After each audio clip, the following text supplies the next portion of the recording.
in our presence. And they are aware of this. And that's why they want us to always believe we are powerless. Keep playing on our emotions, because as a spiritual people, we don't learn to read our emotions. We get absorbed up into the spiritual stimulation of emotionalism. Right? But when we go back to our old ways, we can't be religious. Yeah, exactly. Right? Spiritual people can't be religious. They can't be locked into a fixed doctrine. Right? Because they realize that you have a right to be right according to how you see the world out your eyes. That's your right. I can't take that from you. Your perspective, yep. Yeah. And I got a right to see the world how I see it. You got a right to agree or disagree with me. And I got a right to agree or disagree with you. It's not personal. I'm supposed to be my own man. And if you offer something that goes against who I am as a man, I have to turn you down. Right? Yep. My training teaches me that I can never lose if I support my brother in a righteous endeavor. It is. So in the literature of the growth and development nation, it tells us to aid and assist any and all righteous brother in any and all righteous endeavors. Right? So this is what I'm taught. The righteous endeavor now is to inform the people that if we revert back to our ways, go back to our tribal structures, start tribing back up. We already been tribing up. We just didn't know it. Because they villainized our tribes and called them gangs. They villainized our leaders under COINTELPRO and murdered them, locked them up, and what you call neutralized them. They told you what they was going to do. In the COINTELPRO document, it tell you they was going to kill Martin, they was going to kill Malcolm, and they didn't give a fuck about Elijah because his ass was old. It's right in the mission statement. And what they do? They killed Martin, they killed Malcolm, and they didn't give a fuck about Elijah until they realized that even though he was old, his influence was great. Then they tried to poison him. And that's why they keep saying Elijah Muhammad not dead. We learned the art of war too, motherfucker. You ain't the only one to understand the art of war. We know how to use the wiles of war from the perspective of the wise general. We Hannibal in this bitch. Fuck your Alexander. Right? We Muhammad Ahmed. We don't give a damn about your Napoleon. We Toussaint L'Ouverture. Right? Fuck your Constantine. So they minimize our great accomplishments and they over sensationalize the accomplishments of lesser men to give them greater status in the psyche of the people. Right? So the people that's behind the scenes gave us Winston Churchill, Franklin Delano Roosevelt, Dwight D. Eisenhower. You understand? These are the people behind the scenes told us they was the leader. But they not taking care of us. Right? And every time we tried to take care of our own, they took the leadership out so that we didn't know what the fuck we was doing. In our culture, the one who leads the way takes the lead. If you know the path, you got to take the lead. It doesn't make sense to have somebody who doesn't know the path take the lead when there's somebody who know where they're going already there. Right? Because now you're going to be stumbling down the path following somebody who's doing guesswork. But the motherfucker that know the way standing back there acting like he don't know nothing. Right? So you said something very interesting that I wanted to go a little bit deeper into. Dealing with the spell of sleep, or like Dr. York called the spell of Leviathan, you know, and Kingle, yeah. And dealing with, you were breaking something down. You were saying like there was like something similar to like a CERN, like they have over there in Switzerland, right, that CERN machine. Could you kind of break that down a little bit more as far as dealing with Well, how that trap we is? didn't used to have to go to sleep. Mm-hmm. The CERN machine collapses the fourth dimension in on the third dimension. Mm-hmm. So we living in two dimensions simultaneously. Mm-hmm. What happens when you pour energy in two opposing directions? It loses power, right? Mm-hmm. Like a magnet, like yeah. Mm-hmm. Mm-hmm. So once it loses power, neither side of it, it's like taking one of the batteries out of a remote control and trying Yeah. to change the channel, Mm-hmm. right? Now, when you put them together, when you learn how to use your subconscious mind consciously, that's when you awake in the dream, Mm-hmm. right? So they used a collider similar to CERN, Mm-hmm. and the goal was to trap the gods. That's what they said they was doing. Mm. And the gods they was trying to trap was the divine feminine beings that would take form periodically as fairies, as water sprites, fire sprites, Gnomes. mermaids, what we call mythical creatures. Mm-hmm. When they collapse the fourth into the third, everybody now at a certain energy frequency has to take the DNA structure of the human being, which is the highest developed physical form on the planet.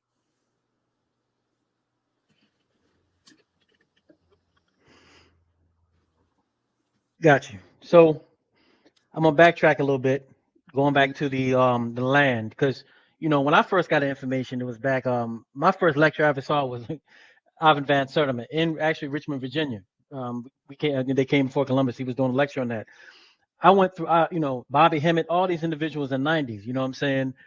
Um, Eventually I got to Dr. York. You know what I'm saying? But once I got into the information, I started realizing, especially more so now, that there was a timeline, like a procession of these beings.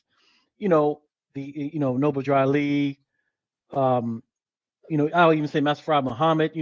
I keep on saying Yahweh Ben Yah. You know what I'm saying? It didn't even matter. There was So always somebody else. yeah, it's a consistent uh passing Hmm. of the message Yeah, yeah, yeah. from Could one you break that person. down?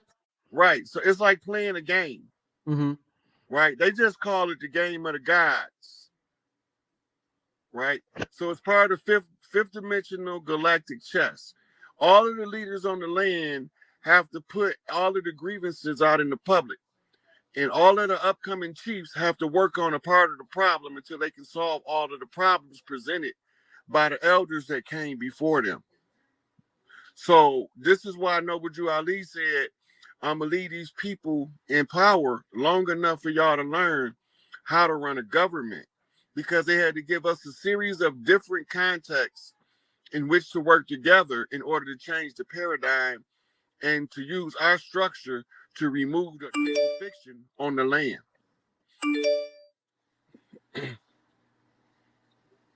So the procession. Okay, and is there a backstory to it that connects all of them? You know what I'm saying? Is there a story that Yep. connects? Yeah, So could you they please? all Uh, connected by signs and symbols, mm-hmm, by what we call left bumps and right bumps. mm-hmm, So in the early 1900s, what's my man name?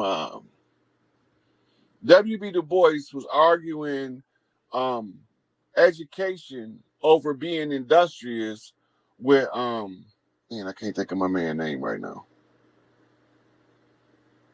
It wasn't Frederick Douglass. It was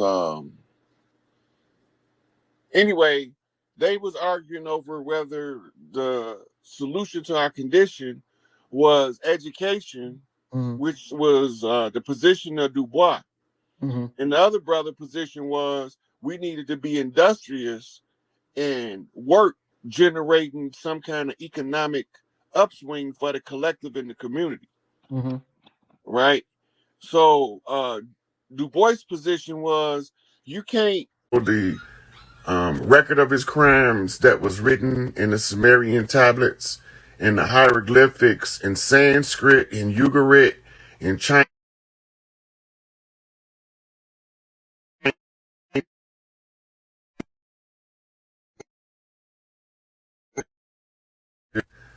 and several other languages across the galaxy. Apparently, this is not the only place he was putting his work in, doing dirt, putting his kids up to do all kind of fuckery. And now, Anu came in and asked him, how did he own up to the dirt he did? That nigga was like, yep, it was me. I did it. I did all that shit. Put my sons up to it. We was all in this shit together.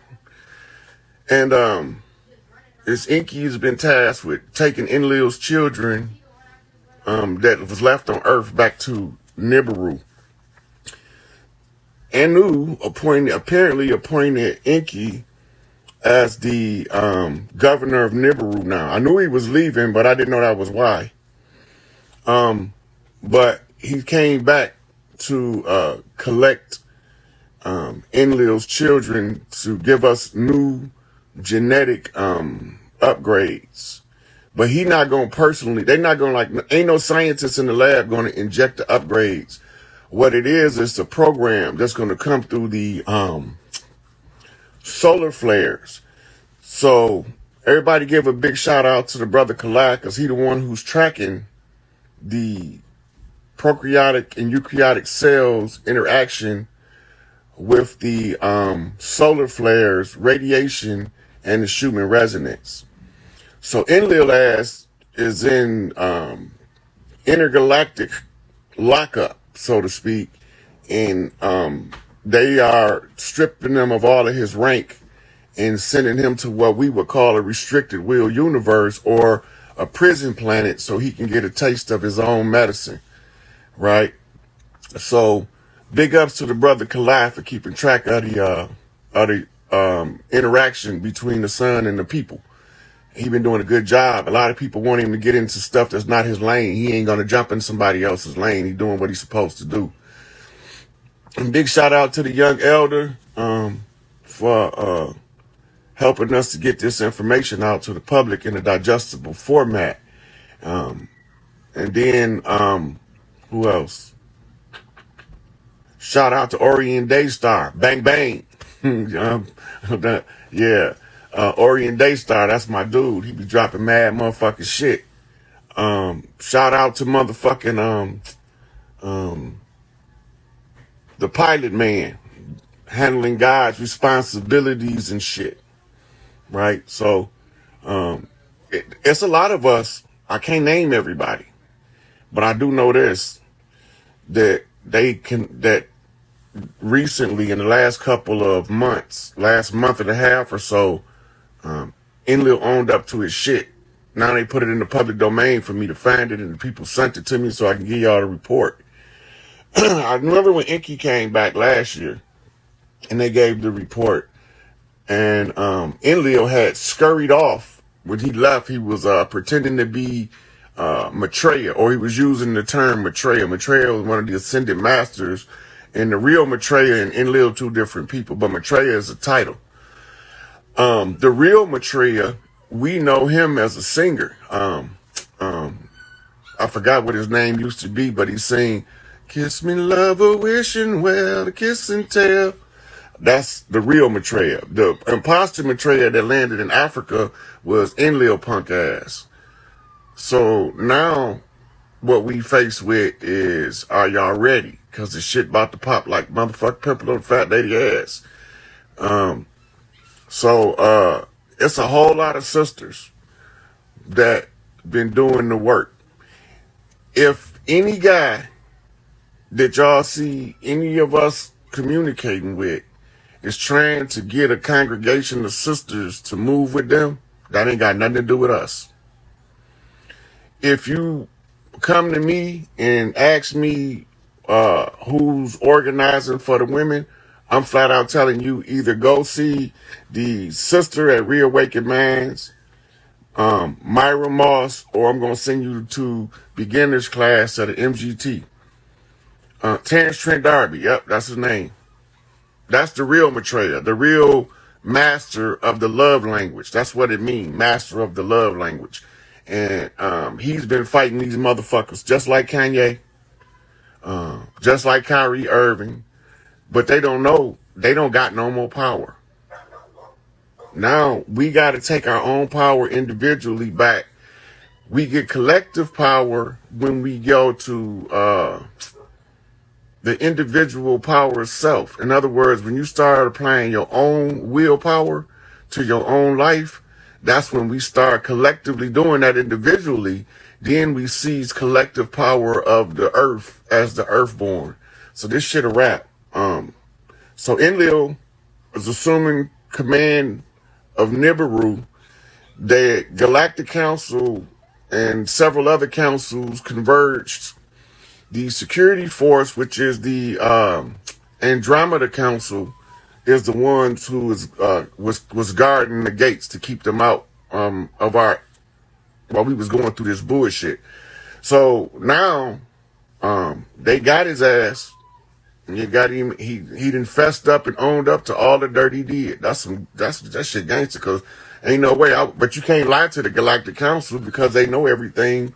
Because all they got to do is download the Akashic records into a hologram projector, and it's gonna tell them who did what dirt. But he owned up to it. He didn't buckle or shake. None of that shit. He was like, "Yep, I did that shit. I'm gonna do it again as soon as I get out of prison." In another 100 trillion years or however long they keep his ass there. But he's been resigned to a prison planet, and Ninurta, another one of his sons, he had left here. He should have left when Marduk left, because Marduk didn't ever want to be here in the first goddamn place. But Ninurta dumbass stayed. They about to get his ass. Enki been sent to get him. 11/10/2007. Ooh, that was a good birthday for me. So that's the news report on the land, y'all. It's an intergalactic news report. The Earth, the Earth Council, but y'all call them white hats. So the white hats was up there with Enki while they was reading off the charges to Enlil, and I believe they watched it holographically in Raven Rock. And I believe that they caught Enlil trying to come back into Earth, but I haven't got that intel cleared yet, because from what I'm seeing, it looks like he's in Area 51 under lock and key. But whatever the case is, it's a done deal for his ass. He's in their custody now, the Galactic Council. But from what I was seeing, remote viewing, it looked exactly like Area 51, but that don't mean it's Area 51, because they got multiple facilities on Earth like Area 51, let alone other places that have similar construction.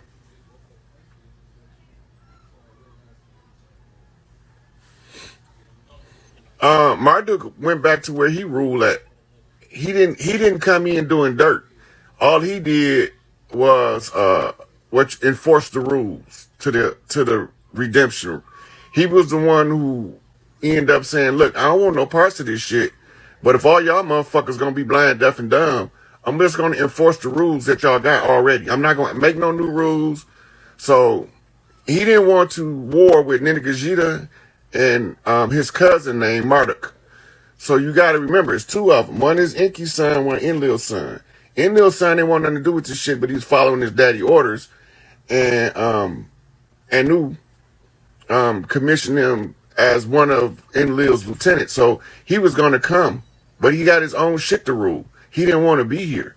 But when we was going into the Kali Yuga, Enlil wasn't going to know who he is. Enki ain't going to know who he is. And none of the rest of us going to know who we are. So one of them had to be able to hide behind the scenes and enforce the rules of the game that was being played for us to awaken. So now they all wrapped up. I don't know where we go from here, but I'm just letting y'all know what's the report on the land. And this one is just so happened to be intergalactic. So sister got a feminine wellness group. The feminine wellness group, I'm gonna have her come in because she just said, Hi. "How you doing?" I'm good. I'm good. Just was sitting up here, got off the line because I had just clicked over on the other on IG and saw that you and Brother Goomer had invited me. I'm not gonna be long, but when I see you go on around the time when the sisters and I are coming together November the 8th. And that's a full moon plus lunar eclipse. So very powerful time, and our theme is imagination, and how important imagination is, because that coincides with, you know, us being the visionaries that we are. So all these things that, you know, you teach us, that you bring forward, you know, your guests that be on and being like this is a time where the sisters come together in our room circle, and all these things just, you know, it unfolds. You know, we working on ourselves, working on, you know, these issues that we have in here, these things that, you know, we supporting Brother Kanye because he right, hell yeah. Yep. And you know, just like you said in a few videos ago, shit, he helped his brother spiritually. Like let's really give him this energy and all of us, you know what I'm saying, to drag these motherfuckers out into the light, you know. So we know what they doing, we know what they been doing. We might can't put our finger on everything, but thank the Most High for you for coming